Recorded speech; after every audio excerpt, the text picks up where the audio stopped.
These slides will talk about language in action, language as the constant collaborator. Now, this is a topic that we started talking about and discussing as a group in the Collaborate session last Wednesday.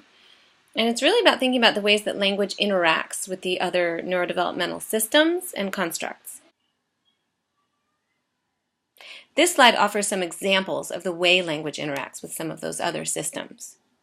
So there's language and memory that come together to produce discourse. Recalling events and recalling information is necessary in order to put it into language to engage in discourse.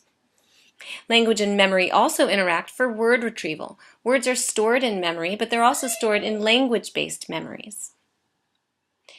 Language and auditory processing come together for understanding when others are speaking. Language and motor functions come together to produce speech. And then for this one, there's spatial order and visual processing that also interact for listening and telling stories. The purpose in thinking about language as a constant collaborator is to give us clues to hone in more specifically on the particular neurodevelopmental constructs and systems that might be interacting for students and producing difficulties for them, or that we might be able to use to leverage strengths.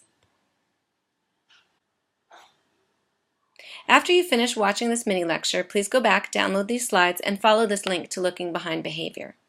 In this video, you'll meet a student named Jake, and he's had some difficulties in the classroom that show up in his behavior, but are related to his language struggles and his language in collaboration with some other systems of neurodevelopment, as you may identify. Please watch that video and think about these questions. Which levels of language do you think are the greatest challenges for Jake? What other neurodevelopmental systems were impacted by Jake's difficulties with language?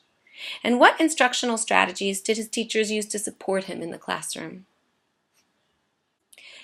Following these links will take you to 3 other videos that will give you a little bit more information about how to think about the connections between systems and ways to potentially leverage students' existing strengths to support them in areas of challenge. So Harry's story will kind of walk you through what happened with this student at school when his teachers worked to provide him support that really built upon his existing strengths.